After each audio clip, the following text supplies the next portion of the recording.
ओम नमो भगवते वासुदेवाय। आप सभी का हमारे YouTube चैनल पर हार्दिक स्वागत है। पौष मास महात्म कथा अध्याय 20। आज की कथा है सुमना के द्वारा ब्रह्मचर्य, सांगोपांग धर्म तथा धर्मात्मा और पापियों की मृत्यु का वर्णन। सोम शर्मा ने कहा, भामिनी, ब्रह्मचर्य के लक्षण का विस्तार पूर्वक वर्णन करो। सुमना बोली, नाथ, सदा सत्य भाषण में जिसका अनुराग है, जो पुण्यात्मा होकर साधुता का आश्रय लेता है, ऋतुकाल प्राप्त होने पर अपनी स्त्री के साथ समागम करता है, स्वयं दोषों से दूर रहता है और अपने कुल के सदाचार का कभी त्याग नहीं करता, वही सच्चा ब्रह्मचारी है। द्विज श्रेष्ठ, ये मैंने गृहस्थ के ब्रह्मचर्य का वर्णन किया है। ये ब्रह्मचर्य गृहस्थ पुरुषों को सदा मुक्ति प्रदान करने वाला है। अब मैं यतियों, सन्यासियों के ब्रह्मचर्य का वर्णन करूंगी। आप ध्यान देकर सुने। यति को चाहिए कि वह इंद्रिय संयम और सत्य से युक्त हो, पाप से सदा डरता रहे तथा स्त्री के संग का परित्याग करके ध्यान और ज्ञान में निरंतर संलग्न रहे। ये यतियों का ब्रह्मचर्य बतलाया गया। अब आपके समक्ष वानप्रस्थ के ब्रह्मचर्य का वर्णन करती हूँ। वानप्रस्थी को सदाचार से रहना और काम क्रोध का परित्याग करना चाहिए। वह उच्च वृत्ति से जीविका चलाए और प्राणियों के उपकार में संलग्न रहे। ये वानप्रस्थ का ब्रह्मचर्य बताया गया। अब सत्य का वर्णन करती हूँ। जिसकी बुद्धि पराये धन और पराई स्त्रियों को देखकर लोलुपता बस उनके प्रति आसक्त नहीं होती, वही पुरुष सत्यनिष्ठ कहा गया है। अब मैं दान का वर्णन करती हूँ। जिससे मनुष्य जीवित रहता है, भूख से पीड़ित मनुष्य को भोजन के लिए अन्न अवश्य देना चाहिए। उसको देने से महान पुण्य होता है तथा दाता मनुष्य सदा अमृत का उपभोग करता है। अपने वैभव के अनुसार प्रतिदिन कुछ न कुछ दान करना चाहिए।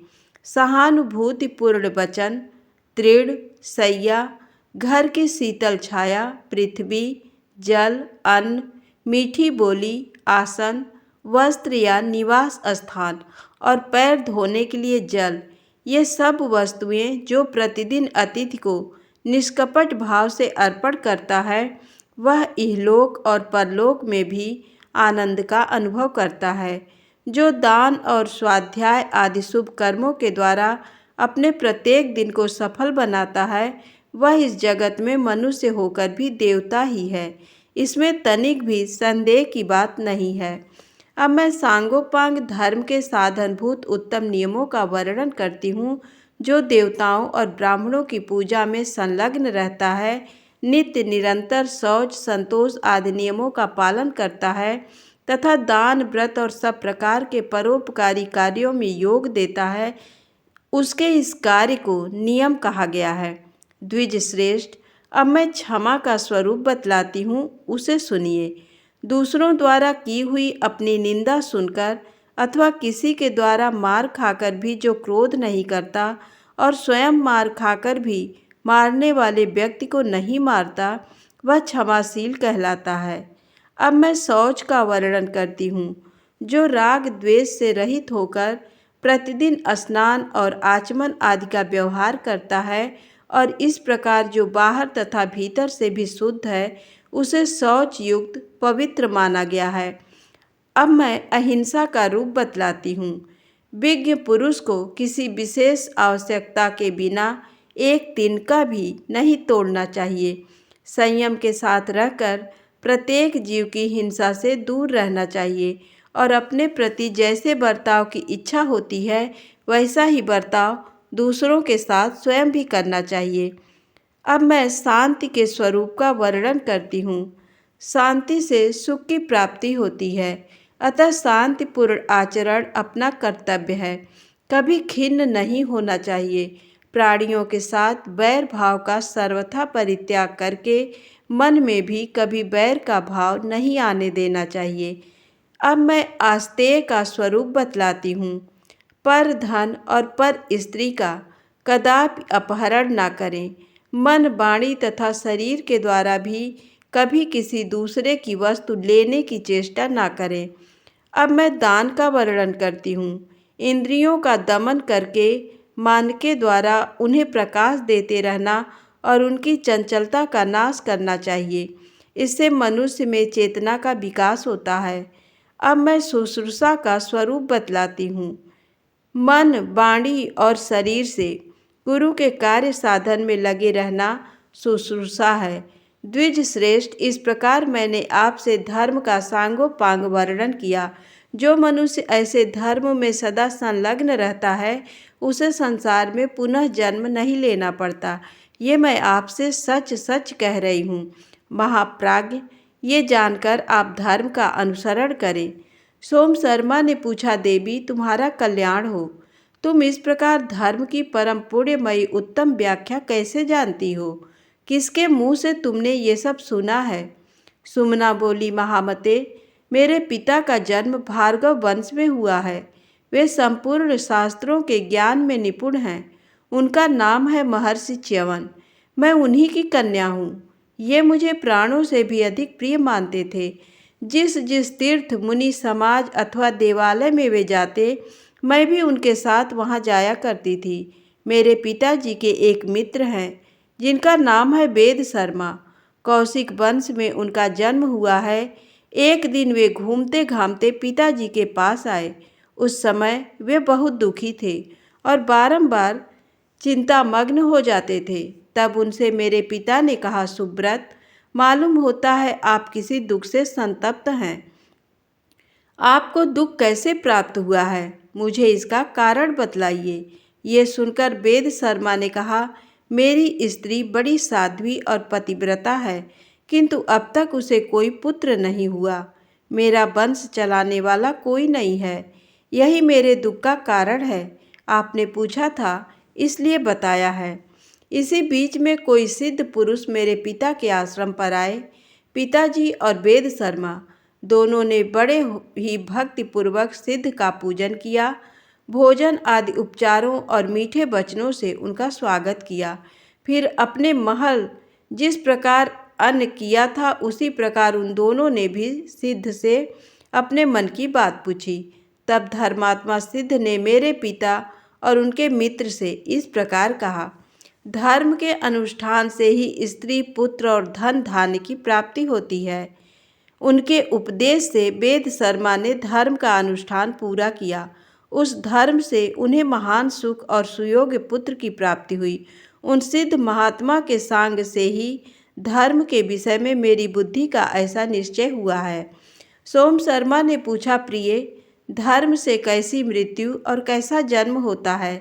शास्त्र के अनुसार उस मृत्यु और जन्म का लक्षण जैसा निश्चित किया गया हो, वह सब भी मुझे बताओ। सुमना बोली, प्राणनाथ, जिसने सत्य, शौच, क्षमा, शांति, तीर्थ और पुण्य आदि के द्वारा धर्म का पालन किया है, उसकी मृत्यु का लक्षण बतलाती हूँ। धर्मात्मा पुरुष को मृत्यु के समय कोई रोग नहीं होता।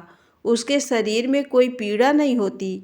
श्रम, ग्लानि, स्वेद और भ्रांति आदि उपद्रव भी नहीं होते।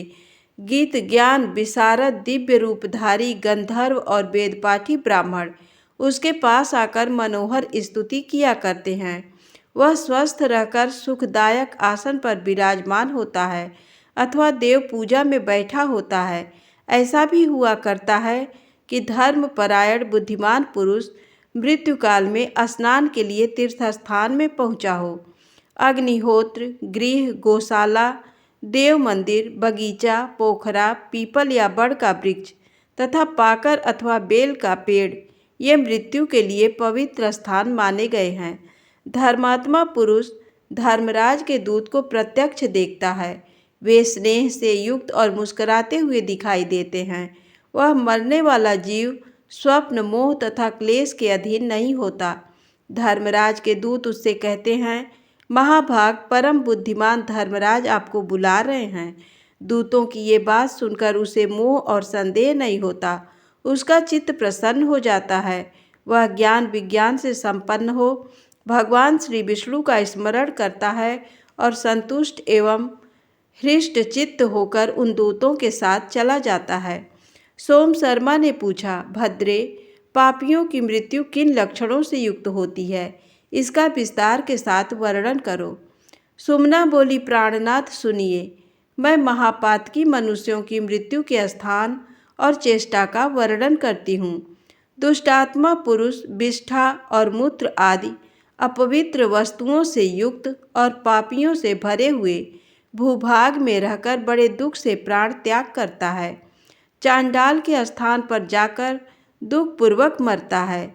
गदहों से घिरी हुई भूमि में, वेश्या के भवन में तथा चमार के घर में जाकर वह मृत्यु को प्राप्त होता है। हड्डी, चमड़े और नखों से भरी हुई पृथ्वी पर पहुंचकर दुष्टात्मा पुरुष की मृत्यु होती है। अब मैं उसे ले जाने की इच्छा से आए हुए यमदूतों की चेष्टा का वर्णन करती हूँ। वे अत्यंत भयानक, घोर और दारुण रूप धारण किए आते हैं। उनके शरीर अत्यंत काले, पेट लंबे लंबे और आंखें कुछ कुछ पीली होती हैं।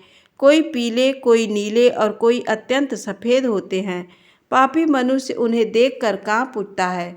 उसके शरीर से बारंबार पसीना छूटने लगता है। अब मैं दुखी जीव की चेष्टा बताती हूँ। लोभ और स्वाद से मोहित होकर पापी पुरुष जो पराये धन और पराई स्त्रियों का अपहरण किए रहते हैं, पहले दूसरे से ऋण लेकर बाद में उसे चुका नहीं पाते तथा असत प्रतिग्रह आदि जो अन्य बड़े बड़े पाप किए रहते हैं, सारांश यह है कि मृत्यु से पहले वे जितने भी पाप का आचरण किए रहते हैं, वे सभी महापापी के कंठ में आकर उसके कफ को रोक देते हैं और दुस्सह दुख पहुँचाते हैं। असह्य पीड़ाओं से उसका कंठ घरघराने लगता है। वह बारंबार रोता और माता पिता, भाई पत्नी तथा पुत्रों का स्मरण करता है। फिर महापाप से मोहित होकर वह सबको भूल जाता है। अत्यंत पीड़ा से व्याकुल होने पर भी उसके प्राण शीघ्रतापूर्वक नहीं निकलते। वह कांपता, तलमलाता और रह रहकर मूर्छित हो जाता है। इस प्रकार लोभ और मोह से युक्त मनुष्य सदा मूर्छित होकर ही प्राण त्यागता है। तत्पश्चात यमराज के दूत उसे यमलोक में ले जाते हैं। उस समय उसको जो दुख भोगना पड़ता है, अब उसका वर्णन करती हूँ। जहाँ ढेर के ढेर अंगारे बिछे होते हैं, उस मार्ग पर पापी को घसीटते हुए ले जाया जाता है। वहाँ वह दुष्टात्मा जीव बारंबार आग में जलता और छटपटाया करता है। जहाँ 12 सूर्यों के ताप से युक्त अत्यंत तीव्र धूप पड़ती है, उसी मार्ग से उसे पहुँचाया जाता है। वहाँ वह सूर्य की प्रचंड किरणों से संतप्त और भूख प्यास से पीड़ित होता रहता है। यमदूत प्यास से उसे गदा, डंडे और फरसों से मारते, कोड़ों से पीटते तथा गालियाँ सुनाते हैं। तदनंतर वे पापी को उस मार्ग पर ले जाते हैं जहाँ जाड़ा अधिक पड़ता है और ठंडी हवा का झोंका सहना पड़ता है।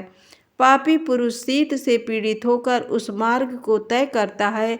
यमदूत उसे घसीटते हुए नाना प्रकार के दुर्गम स्थानों में ले जाते हैं। इस प्रकार देवता और ब्राह्मणों की निंदा करने वाले संपूर्ण पापों से युक्त दुष्टात्मा पापी पुरुष को यमराज के दूत यमलोक में ले जाते हैं। वहां पहुंचकर वह दुष्टात्मा यमराज को काले अंजन की राशि के समान देखता है। वे उग्र, दारुण और भयंकर रूप धारण किए भैंसे पर सवार दिखाई देते हैं। अनेकों यमदूत उन्हें घेरे खड़े रहते हैं। उनके साथ सब प्रकार के रोग और चित्रगुप्त भी उपस्थित होते हैं। द्विज श्रेष्ठ, उस समय भगवान धर्मराज का मुख विकराल दाढ़ों के कारण अत्यंत भयानक और काल के समान प्रतीत होता है। यमराज धर्म में बाधा डालने वाले उस महापापी दुष्ट को देखते और अत्यंत दुखदायी दुस्सह अस्त्र शस्त्रों द्वारा पीड़ा पहुँचाते हुए उसे कठोर दंड देते हैं। वह पापी 1000 युगों तक नाना प्रकार की यातनाओं में पकाया जाता है। इस प्रकार दुष्ट बुद्धि वाला पापात्मा मनुष्य अपने पाप का उपभोग करता है। तत्पश्चात वह जिन जिन योनियों में जन्म लेता है, उसका भी वर्णन करती हूँ। कुछ काल तक कुत्ते की योनि में रहकर वह दुष्टात्मा अपना पाप भोगता है। उसके बाद व्याघ्र और फिर गदहा होता है। तदनंतर बिलाव, सूअर और सांप की योनि में जन्म लेता है। इस तरह अनेक योनि में, संपूर्ण योनियों में उसे बारंबार जन्म लेना पड़ता है। इस प्रकार मैंने आपसे पापियों के जन्म का सारा वृत्तांत भी बतला दिया। धन्यवाद।